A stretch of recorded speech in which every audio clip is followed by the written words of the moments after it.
food for thought before you go to work. This is coming out of the book of Hebrews chapter 4, verse 16. Do you believe in the power of prayer? The power of prayer is so powerful. When we pray, we are approaching the throne of grace.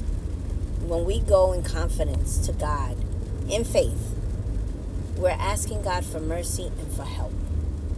And when God hears us talking to Him, He delights in that because we're asking Him for direction. We're not trying to do things in our own accord or in our own will. We're asking Him, I need your help, Father. Please help me. He loves that.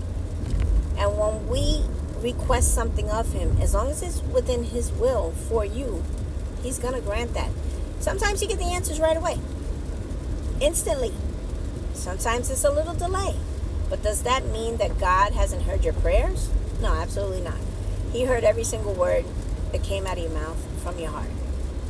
He hears those prayers. But again, His timing is different than our timing. So we have to remember that. He's not slow to respecting His promises to us. It's just humans are imperfect and we're impatient. We have to sit back and wait and trust the process.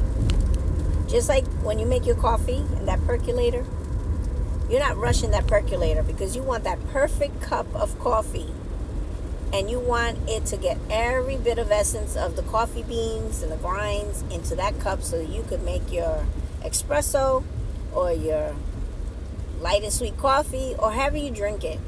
But you're not rushing the process. Why? Because you want absolute perfection in that cup every time.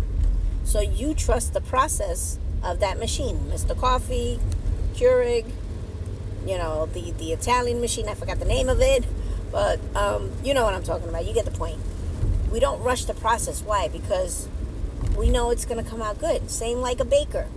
A baker makes the batter, puts all the ingredients together, puts it in the cake pan, sticks it in the oven.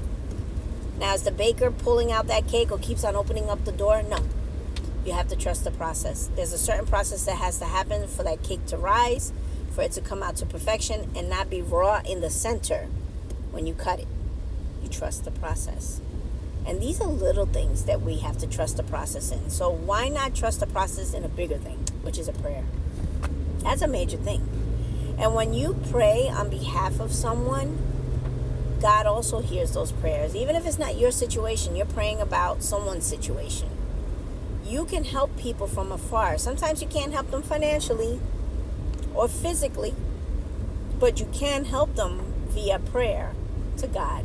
You're approaching God and praying on behalf of that person and saying, God, this person is a good person. They need your help. Please help them. Whatever it is you say. You don't have to be a theologian or go to seminary school or ministry school to know how to pray. It's what's coming out of your heart. That's what God is looking for. So when you say a prayer for someone on their behalf because you know of their situation, they're going through hard times, God is hearing that prayer.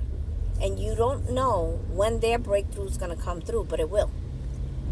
God will be there for them. And sometimes you may hear the news. Oh, remember that situation I was telling you about? Man, you don't know what happened today. I got this opportunity. Boom. God came through. Or someone says, I was waiting for a phone call from this job interview and I thought I wasn't going to get the job. Boom. Got the job. God came through. Relationship issues. Someone was praying about marital issues. Boom. They got the breakthrough. So it can happen with your children. Your children are aloof. They don't listen. They're not finding their way. But then all of a sudden they turn back. Boom. You got that answer. So there was a lot of booms in there. But you get my point. I do a lot of illustrations. I just want to make it easy so that you understand. Don't miss my point. The point is that we have the power of prayer. We have to utilize it. It is something that God granted us to be able to use to speak to Him directly. And we pray for other people. We are making breakthroughs for them with the help of God. We're telling God, please, go send someone to help this person, so and so. Let that person get the aid that they need or the strength that they need. And they'll tell you. wow, I can't believe that this happened today. And then you're in your back of your mind, you may not have told that person that you were praying for them, but you'll get it in your mind that, wow, you did answer my prayer, God, for that person. That helps to glorify God. When you see the results of the prayer, He's affirming it in you also. I heard you.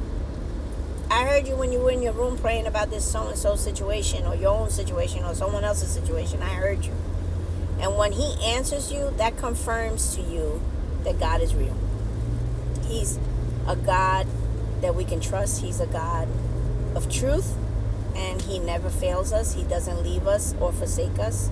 He doesn't delight in letting us suffer, and He is there with us. Even if the situation's not opening up in a sense where you have complete relief, He's still supporting us throughout whatever our situations are.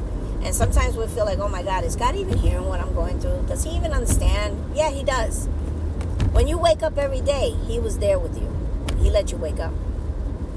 When you got up to do whatever task you had to do that was so hard, but you still had the strength to do it somehow, even though you're dead tired, He still helped you to get up and do the tasks. So it's in the little things that we don't recognize that God is still there helping us somehow. When we accomplish something, even though we're so tired, we don't have help, no one's helping us, and we feel like, when is this going to end? When is this misery going to end? But you're still doing it. You're still going through it. God has still been supporting you so that you can get through it. He's still holding your hand even though you don't recognize it. And somehow, at a certain point, you will recognize that the strength didn't come of your own. It came from something spiritual. It came from the heavens. So, don't doubt the power of prayer. Use it, utilize it, pray for other people to help them. Because sometimes we don't have money to help people. Sometimes we don't have a house to give a person. Or the physical help that they may need to get up and down, or whatever it is, because we live far, or whatever the situation is. But we certainly can pray. That is free. And it comes freely to us. And God grants freely also, as long as it's within His will. So take heart. Listen to those words and know that you have power to help people more than you know, even if it's not in the physical. Even if you're not physically present with them. From a distance, you could be across the world, and you could pray for someone and say, I want you to please help these people, or this person, or whatever the situation is. You can do that. You don't have to be specialized or certified, like what, our country says. You have to be certified, licensed, and all this stuff. God gave you that spiritual license to do these things. Utilize it. You didn't have to sit in class for a long time for it either. It's built in you. You have the power of prayer.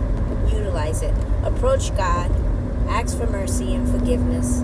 Ask Him for wisdom. Ask Him for guidance. Ask Him for strength. He's going to grant it. He always does. Share this with someone who needs to hear this. Everybody needs to know that they have the power of prayer and they can approach God. It doesn't matter. We're all sinners. We all still can approach God. He wants us to approach Him, especially in our broken state. And we can pray for those who are broken as well, so that they can approach God as well. I hope you have a great day.